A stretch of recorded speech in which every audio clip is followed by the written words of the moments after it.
Namassarvebhyaha Sarvesham Hardam Swagatam. We'll start the class with the Dhyana Shlokas. Krishno Rakshatuman Chara Chara Guruhu Krishnan Namasyamyaham Krishne Namara Shatravo Vinikataha Krishnaya Tasmai Namaha Krishna Deva Samudhidan Jagadidam Krishnasya Dasosmyaham Krishne Bhakti Rajanchalasto Bhagavan He Krishna Tubhyan Namaha Prapanna Parijataya Totra Vetraika Panaye Jnana Mudraya Krishnaya Gita Mritaduhe Namaha Vasudeva Sutan Devam Kamsa Chanura Mardanam Devaki Paramanandam Krishna Vande Jagat Gurum Sarvesham Punaswagatam. We'll start the 9th chapter today.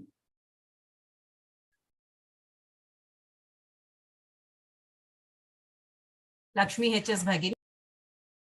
Om Shri Paramatmane Namaha. Om Shri Paramatmane Namaha. Atha Kat Om Shri Paramatmane Namaha. Atha Navamodhyayaha. Atha Navamodhyayaha. Atha Navamodhyayaha. Raja Vidya Raja Guhya Yogaha. Raja Vidya Raja Guhya Yogaha. Raja Vidya Raja Guhya Yogaha. Uttam, well chanted.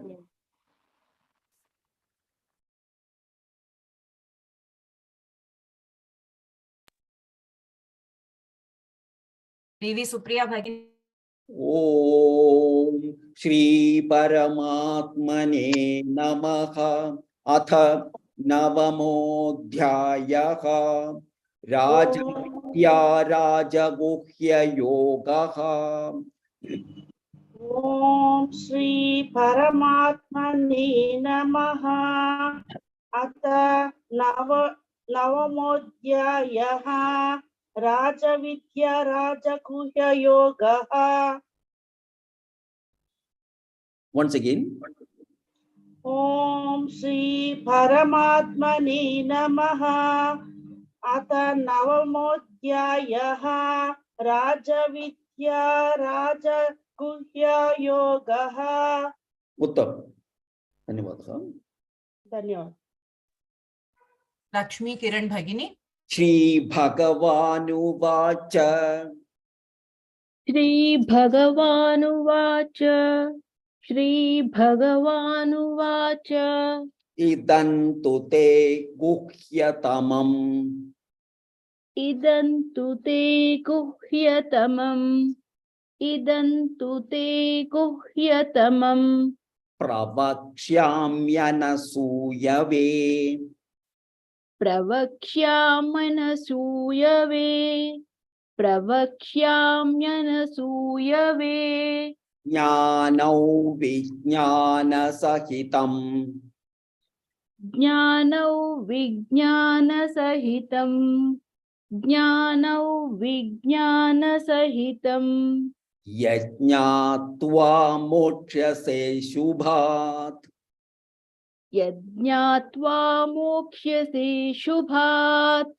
Yajnatva mokshase shubhat. Uttam, well channeled, Vani. So Bhagavan is now continuing with the description of the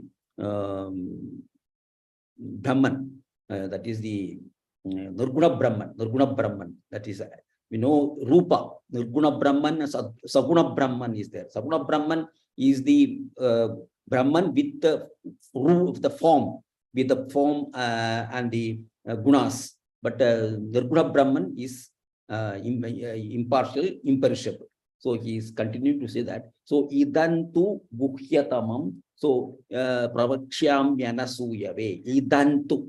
So here Bhagavan says to you, he is addressing Arjuna, who do not cavil, anasuyave. Anasuyave means one who doesn't find fault. One is not looking for loopholes. Whatever you say, they will not find. There are some people who look for mistakes and finding fault. So Arjuna is not of that kind. Arjuna is a very large-hearted and a very magnanimous person. So he will not find fault with whatever Bhagavan says, and he will not raise undue questions and all. That's called anasuya. Asuya means usually in usual terms we call it as jealousy, but in Sanskrit it is finding fault. Asuya means finding fault. Anasuya means not finding fault. Not finding faults. So I'm telling you because you don't find fault. You don't kavil. That's called kavil. That is, you don't find fault. I'll declare you this. I'm declaring you this. That is the most profound knowledge. Guhyatamam. That it means the extreme, the highest. Guhyatamam means most secret. Profound knowledge. Combined, that is jnanam vijnana sahitam. This is the knowledge. Jnanam vijnana sahitam. That is knowledge combined with realization. I will tell you, it is most profound secret, and it is the most profound knowledge, and also the realization, knowing which yajnatva mokshase shubhat. Mokshase ashubhat it is. So when you chant mokshase shubhat, you will be freed from all evils. All evils will be freed, knowing that jnanam and vijnana sahitam. Both these knowledge and realization. It is most profound secret, and I am telling you because you don't kavil, you don't find fault, or you have got a magnanimous mind and a receptive mind. So that's why I'm telling you this. This is what Bhagavan says to Arjuna. Because here he could tell the Nirguna Brahman. That is the next chapters to be mostly on that Nirguna Brahman. So here, idantute, that is idam is there. This rule is applicable everywhere. You don't have to be not only for this. Whenever you get like this anuswara followed by takara, in will come. You can take it for granted that everywhere you have to chant this. You don't have to tell again and again. Remember it, but we will tell again and again so that you won't forget it. Guhyatamam prabhakshyamya anasuyave. It is anasuyave, not anasuyave. Anasuyave, that without finding fault, that sort of thing. Prabhakshyamya imya. So both are the iksya imya is there. So prabhakshyamya anasuyave. Jnanau vijnana sakitam. The anuswara followed by vakara. So jnanau vijnana sakitam. Yajnatva. Yaj is there. Yajnatva. So when you say yajnatva, mokshase shubhat. Mokshase ashubhat. From evil, you will be freed from all evils. After you listen to this profound knowledge. We'll continue.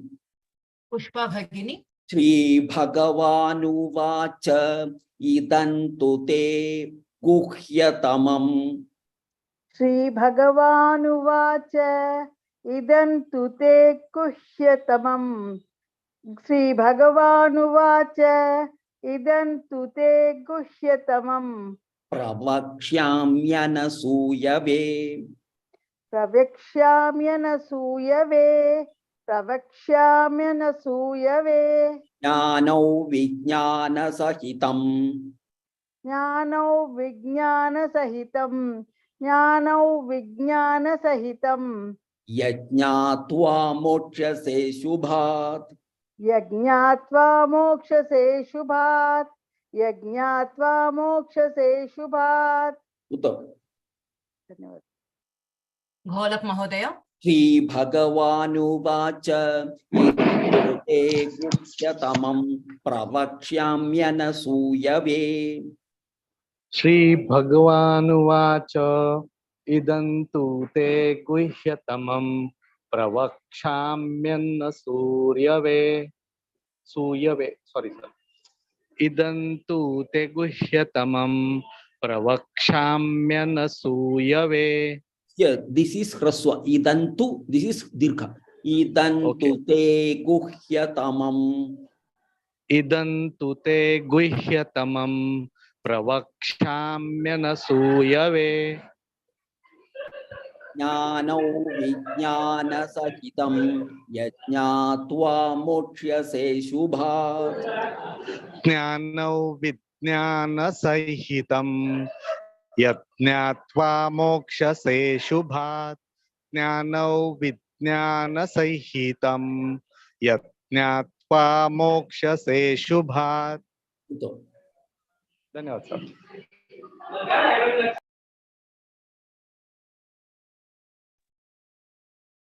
Vatsala Bhagini.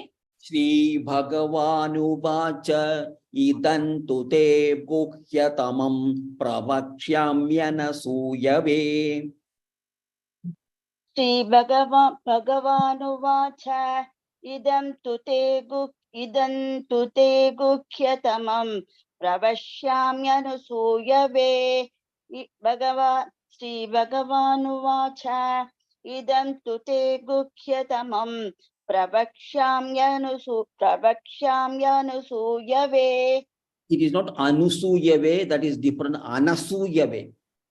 Pravakshamyanasuyave. Jnanau vijnana sahitam yajnatva mokshase shubhat. Jnano vijnana sahitam yajnatva mokshase shubhat. Jnano vijnana sahitam yajnatva mokshase shubhat.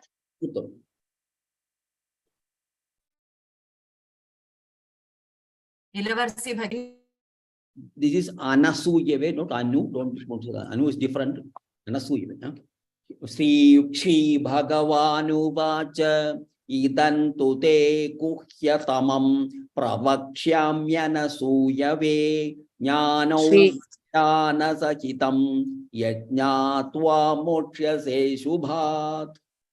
Shri Bhagavanuvacha idantu te guhyatamam pravakshyamyanasuyave jnanau vijnana sahitam yajnatva mokshase shubhat. Raghunath Mahodaya. Thanks.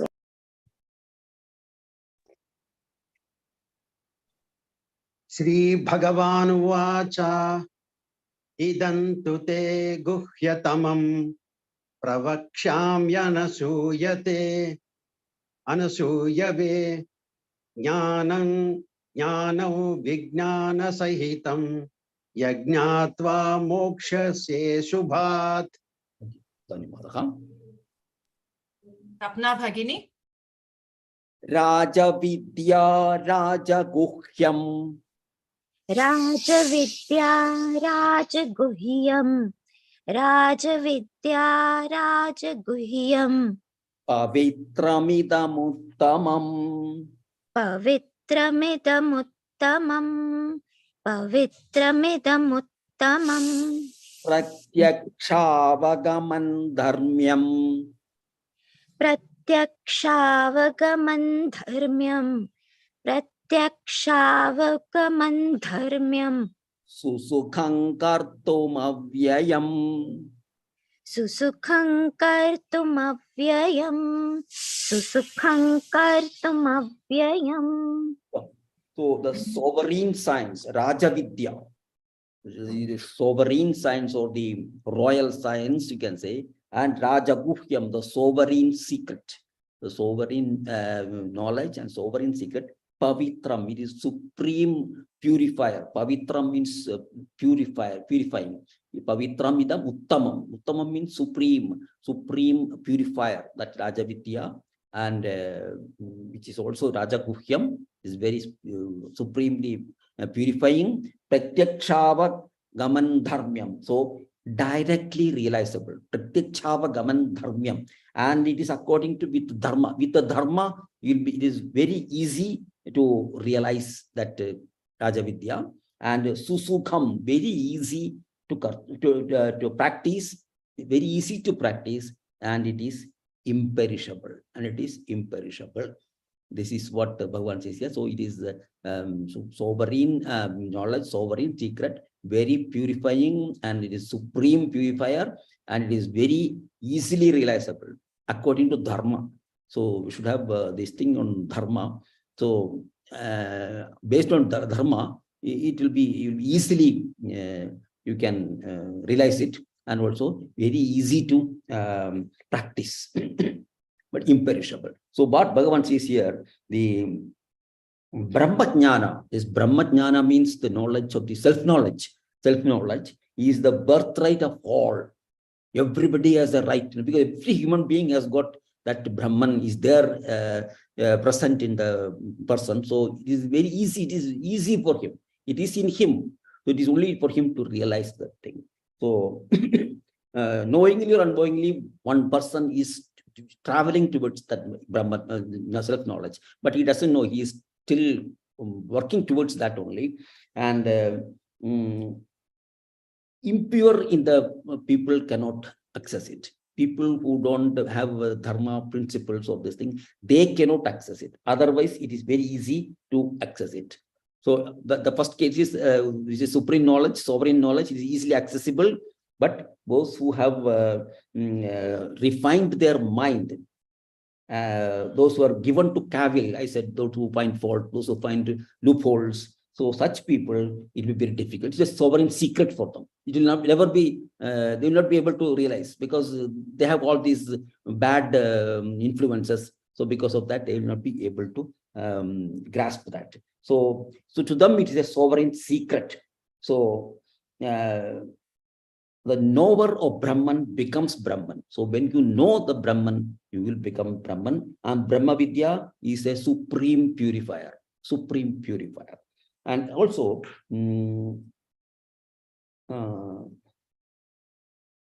self-knowledge. Self-knowledge is the knowledge of ourselves, is the homecoming of the Jivatman. You will not go outside. Nothing is there outside.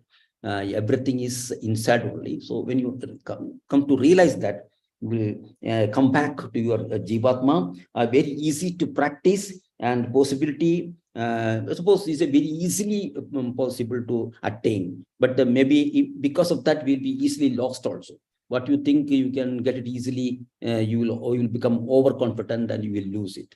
So it is very easy to obtain. It is within you. It is within you, and easily attainable, and it is the original state of any human being. The Brahma Avastha, Brahmajnana Avastha is the original state. Is the originally only Brahman is there, and only we put a lot of outside effects and all that and make it impure. Otherwise, all the beings are in the pure Brahmajnana state only. So it is never lost to any person. So it is imperishable. It is never. It's always there. It is imperishable. If you want, you cannot destroy it. It is there already. It is for us to get it in the proper way, without any having any doubts, raising doubts. And if you pursue it, easily attainable. This is what Bhagavan says here.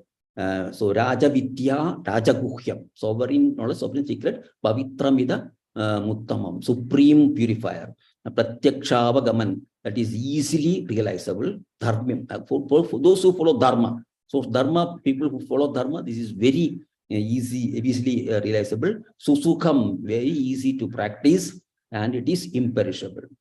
This is what Bhagavan says here. So Pratyakshavagamam dharmyam, because in has come, and the swara for Vedha. So Pratyakshavagamam dharmyam, Susukham kartumavvyayam, because and the swara for by Ka. So this is Sumukham kartumavvyayam. We'll continue. Prema Shriram Bhagini. Raja Vidya Raja Guhyam. Raja Vidya Raja Guhyam. Raja Vidya Raja Guhyam. Pavitramidam uttamam. Pavitramidam uttamam. Pavitramidam uttamam. Pratyakshavagamam dharmyam. Pratyakshavagamam dharmyam. प्रत्यक्षावगमन् धर्म्यम् सुसुखं कर्तुमव्ययम् सुसुखं कर्तुमव्ययम् सुसुखं कर्तुमव्ययम् उत्तमं Vinoda Bhagini. राजविद्या राजगुह्यं पवित्रमिदमुत्तमम् राजविद्या राजगुह्यं पवित्रमिदमुत्तमम् राजविद्या राजगुह्यं पवित्रमिदमुत्तमम् प्रत्यक्षावगमन् धर्म्यं सुसुखं कर्तुमव्ययम् प्रत्यक्षावगमन् धर्म्यं सुसुखं कर्तुमव्ययम् प्रत्यक्षावगमन् धर्म्यं सुसुखं कर्तुमव्ययम् Tamil Selve Bhagini. राजविद्या राजगुह्यं पवित्रमिदमुत्तमम् राजविद्या राजगुह्यं पवित्रमिदमुत्तमम् राजविद्या राजगुह्यं पवित्रमिदमुत्तमम् प्रत्यक्षावगमन् धर्म्यं सुसुखं कर्तुमव्ययम् प्रत्यक्षावगमन् धर्म्यं सुसुखं कर्तुमव्ययम् प्रत्यक्षावगमन् धर्म्यं सुसुखं कर्तुमव्ययम् धन्यवादः Kalavati Bhagini. राजविद्या राजगुह्यं पवित्रमिदमुत्तमम् प्रत्यक्षावगमन् धर्म्यं सुसुखं कर्तुमव्ययम् राजविद्या राजगुह्यं पवित्रमिदमुत्तमम् प्रत्यक्षावगमन् धर्म्यं सुसुखं कर्तुमव्ययम् Once again, ma'am. Once again. राजविद्या राजगुह्यं पवित्रमिदमुत्तमम् Don't make it a pavitramidamuttamam together. पवित्रमिदमुत्तमम् प्रत्यक्षावगमन् धर्म्यं सुसुखं कर्तुमव्ययम् Susukhang you can use susukhang kartumavyayam. सुसुखं inna Ing. सुसुखं कर्तुमव्ययम् Ing you should use ing. That kaka gaka nga is the fifth letter. सुसुखं कर्तुमव्ययम् धन्यवाद Kanchana Shriram Bhagini. Rajavidya rajaguhyam pavitramidamuttamam pratyakshavagaman dharmyam susukhang kartumavyayam. राजविद्या राजगुह्यं पवित्रमिदमुत्तमम्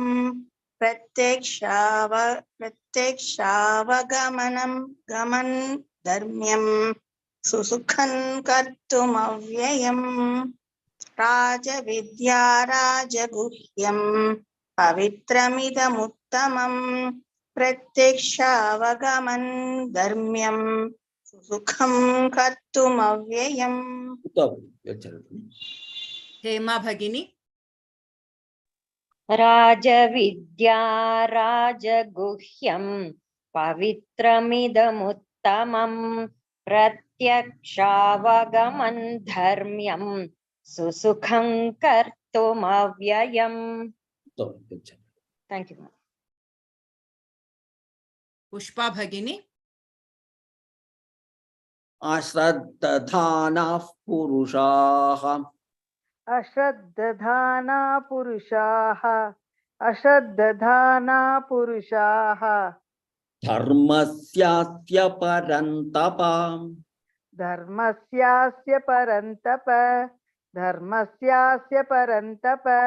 aprapyaman nivartante अप्राप्य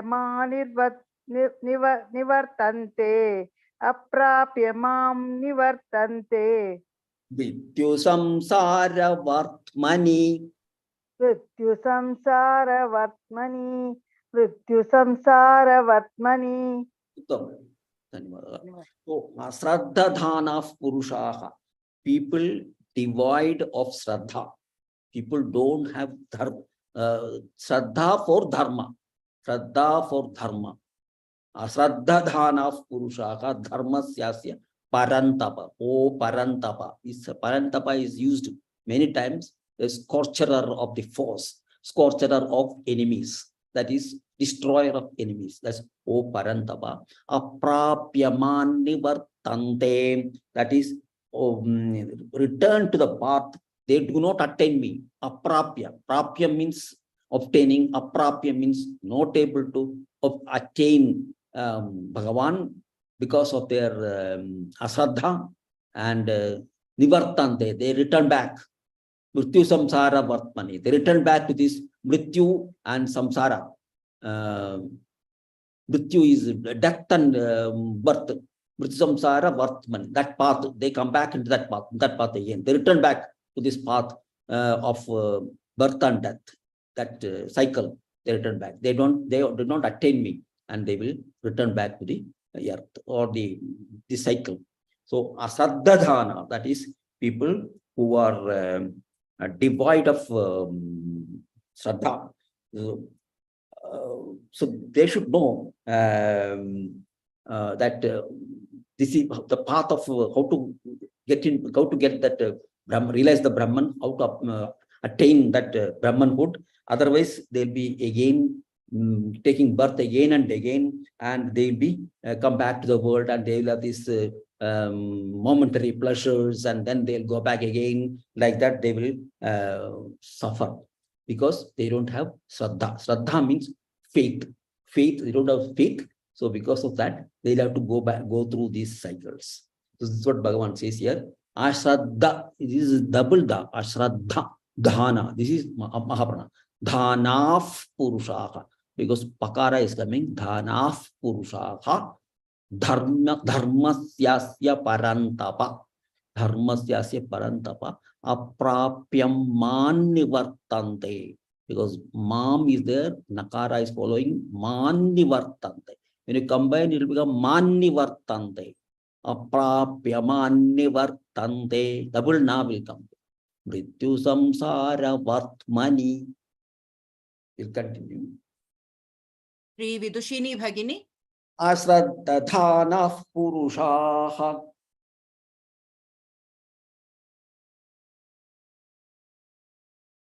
Shri Vidushini Bhagini.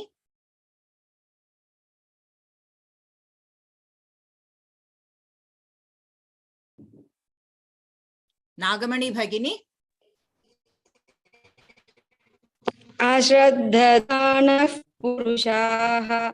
Ashraddhadanah Purushaha. Dharmasyasya Parantapa. Dharmasyasya Parantapa. Dharmasyasya Parantapa.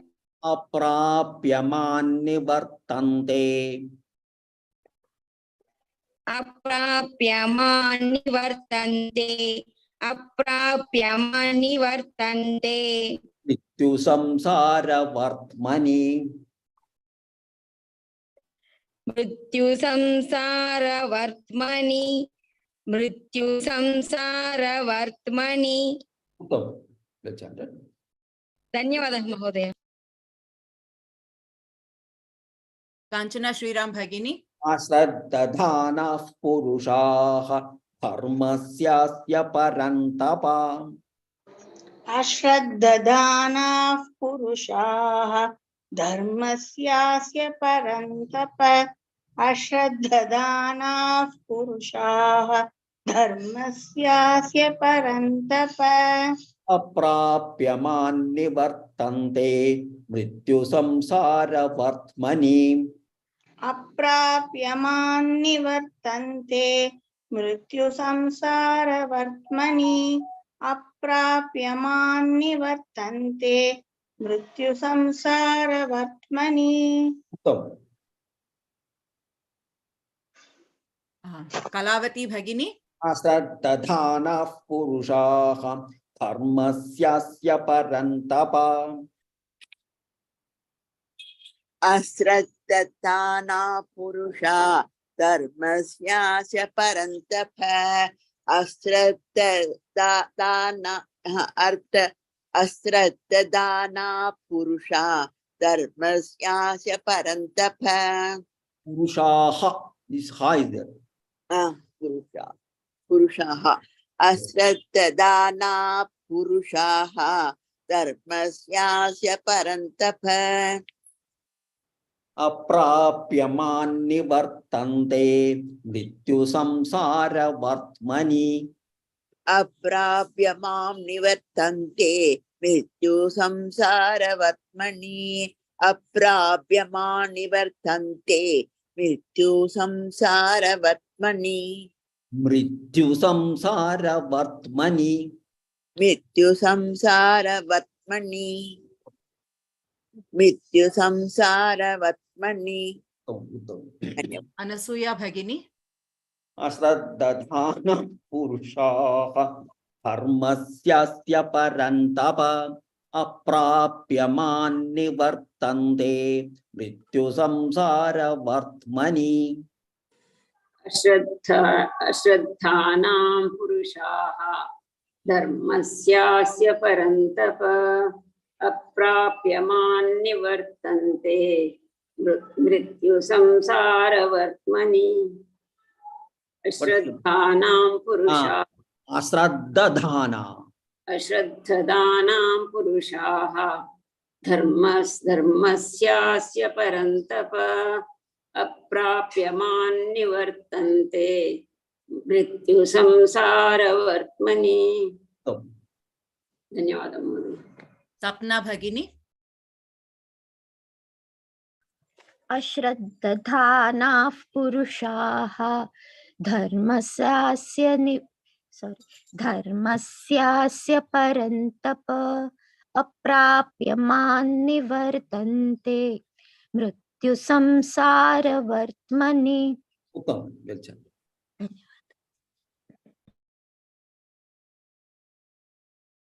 Raghunath Mahodaya. Ashraddhana Purushaha Dharmasyasya Parantapa Aprapyaman Nivartante Mrityu Samsara Vartmani. Illavarasi Bhagini.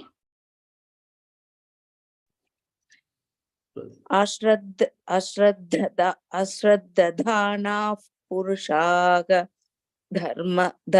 धर्मस्यास्य परन्तप अप्राप्यमान् निवर्तन्ते मृत्यु संसारवर्त्मनि.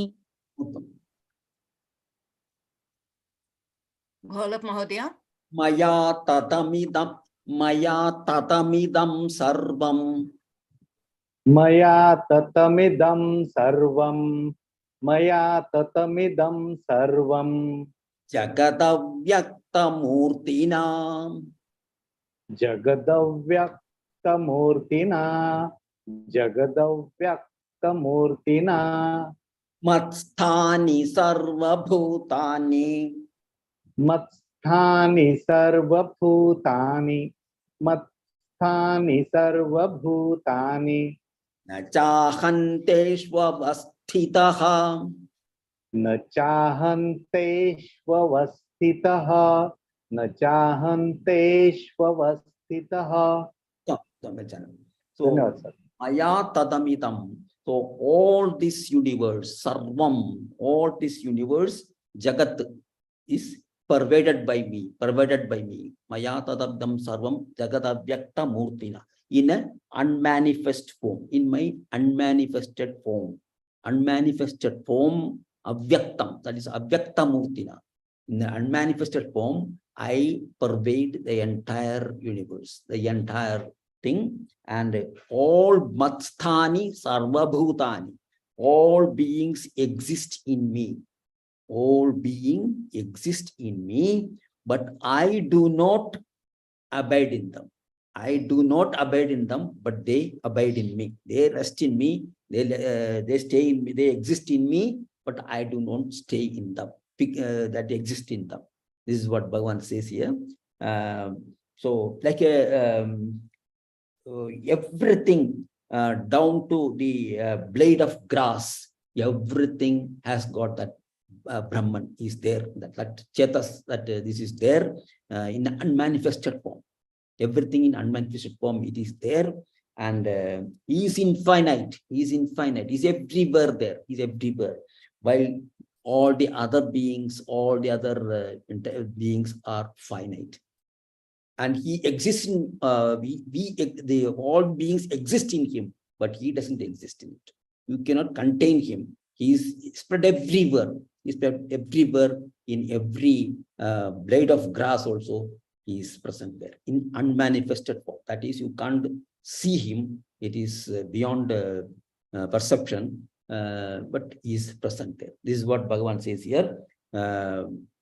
He is there everywhere.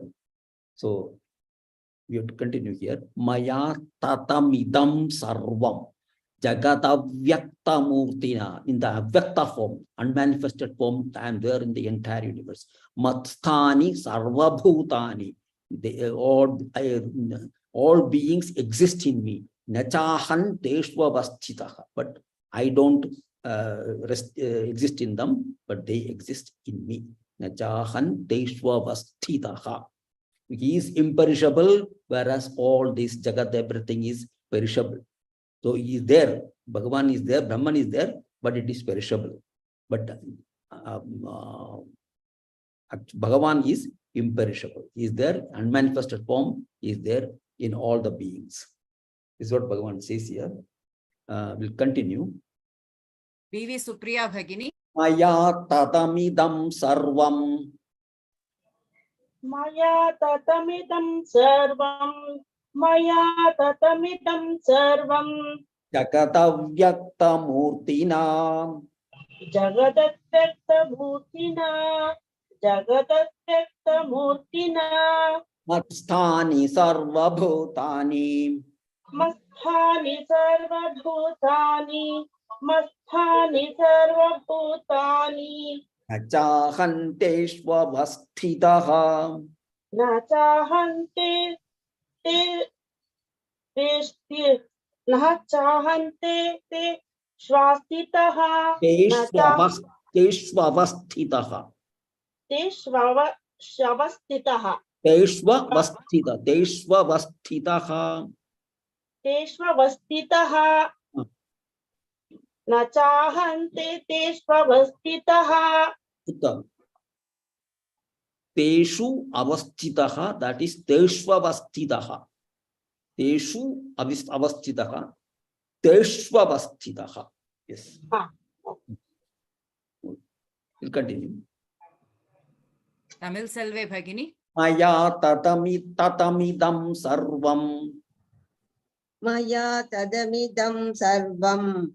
Maya tadamidam sarvam. Jagatavyakta murtina. Jagadavyakta murtina.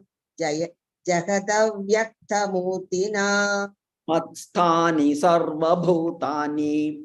Mastani sarvabhutani. Matsani sarvabhutani. Nachahanteshvavasthitaha. Nachahanteshvavastitaha. Nachahanteshvavastitaha. Nagamani Bhagini. Maya tadamidam sarvam jagatavyakta murtina. Maya tatamidam sarvam jagadavyakta murtina. Maya tatamidam sarvam jagadavyakta murtina. Matsthani sarvabhutani nachahanteshvavasthitaha. Matstani sarvabhutani nachaham teshvavastitaha. Matstani sarvabhutani nachahanteshvavastitaha. Dhanyavadah Mahoday. Vatsala Bhagini. Maya tadamidam sarvam jagatavyaktamurtina. Maya tatamidam sarvam jagadavyaktamurtina. Maya tatamidam sarvam jagadavyaktamurtina.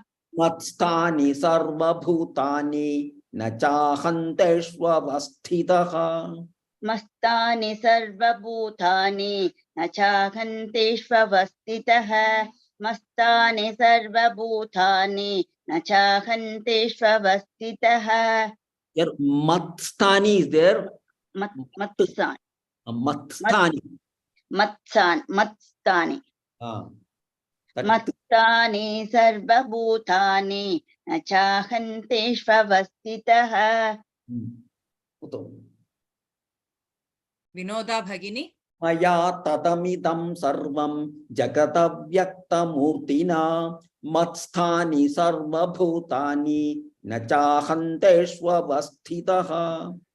Maya tatamidam sarvam jagadavyaktamurtina matstani sarvabhutani nachahanteshvavastitaha. Nachahanteshvavasthitaha. Nachahanteshvavastitaha. Nachaham. You see, nachaham. Nachaham, no. Nachaham. Nachaham. Nachahanteshvavastitaha. Nachaham. Yes. Dhanyawad. Varalakshmi Ramesh Bhagini. Good shloka. Maya tatamitam sarvam. Maya tatamitam sarvam. Jagatau vyakta murtina. Jagatau vyakta murtina. Mastani sarva bhutani. Mastani sarva bhutani. Nachahandeshva vastitaha. Nachahandeshva vastitaha. Thank you. Hema Bhagini. Maya tatamidam sarvam jagadavyaktamurtina matsthani sarvabhutani nachahanteshvavastitaha. Thank you, ma'am. Anasuya Bhagini. Nachamatstani bhutani. Nachamasthani bhutani. Nachamasthani bhutani. Pashyame yogamaishwaram. Pashyame yogamaishwaram. Pashyame yogamaishwaram. Bhuta bhinna cha bhutastaha. Bhuta bhranna cha bhutastaha. Bhuta bhranna cha bhutastaha. Mamatma bhuta bhavanaha. Mamatma bhuta bhavanaha. Mamatma bhuta bhavanaha. So here, no to the beings, please see my divine yoga, yoga maishwaram, my divine yoga, see my yoga, divine yoga. These beings do not dwell in me. Do not dwell in me. I bring them forth. Bhuta prinnacha bhutastaha. I bring them forth, all these beings, and support these beings. But myself does not dwell in them. Mahatma bhuta bhavana. I myself self does not dwell in them, but they dwell in me. This is what Bhagavan says here. And he is the Yoga Maya. The Yoga Maya, he is bringing forth all these beings and supporting them. But Brahman is ever himself in the midst of this sport. This is a sport that is going on, a big sport. And Brahman is ever himself. He is not changing. He is unattached and unaffected by the phenomenon. He is unattached and unaffected. And this is what Bhagavan says here. This is divine yoga power that he is able to have this sport happening. So here we can see the chapter 7 also talks the same thing. Chapter 7 stanza 12, same meaning is brought there also. Shloka 12. Ye chaiva satvika bhavaha rajasastamasaschaye mattaye veti tan vidhi nattvahanteshu te mayi. And whatever beings are of sattva, rajas or tamas, that is gunas, with all these gunas, this prakriti, with all these gunas, know them, they proceed from me. They proceed from me. Still, I am not in them. They are in me. I am not in them. This is a very conflicting thing. I am in them. They are not in me. He is responsible for the creation of all this earth and all this jagat. But he is imperishable and he is unattached and unaffected. This is what Bhagavan says here. There's a conflict is there. All the beings are in him, but he is not there in them. That's what Bhagavan says here. There's a slight conflicting things are there. We have to just think over that and find out what Bhagavan says in this. See here, many bha is there many places. Nacha matsthani bhutani. Bha is there. Bhuta bhinnacha bhutastaha. Bhuta bhavanaha. Who is there? Maha. Continue. Lakshmi Kiran Bhagini. Nacha matsthani bhutani. Nachamastani bhutani. Nachamastani bhutani. Pashyame yogamaishwaram. Pashyame yogamaishwaram. Pashyame yogamaishwaram. Bhuta bhinnacha bhutastha mamatma bhuta bhavanaha. Bhuta bhrunnacha bhutastaha mamatma bhuta bhavanaha. Bhuta bhrunnacha bhutastaha mamatma bhuta bhavanaha. Rema Shri Ram Bhagini. Nacha matsthani bhutani pashyame yogamaishwaram. Continue. Nacha matsthani bhutani pashyame yogamaishwaram. Rema Shri Ram Bhagini. Nachamatstani bhutani pashyame yogamaishwaram. Nachamatstani bhutani pashyame yogamaishwaram. Bhuta bhinnacha bhutastha mamatma bhuta bhavanaha. Bhuta bhrunnacha bhutastaha mamatma bhuta bhavanaha. Bhuta bhrunnacha bhutastaha mamatma bhuta bhavanaha. Well channeled. Thank you. Lakshmi HS Bhagini. Nacha matsthani bhutani pashyame yogamaishwaram. Nacha masthani bhutani pashyame yogamaishwaram. Nacha masthani bhutani pashyame yogamaishwaram. Bhuta bhinnacha bhutastha mamatma bhuta bhavanaha. Bhuta bhrunnacha bhutastha mamatma bhuta bhavanaha. Bhuta bhrunnacha bhutastha mamatma bhuta bhavanaha. Bholap Mahodaya. Nacha matsthani bhutani pashyame yogamaishwaram. Bhuta bhinnacha bhutastha mamatma bhuta bhavanaha. Nachamatthani bhutani pashyame yo.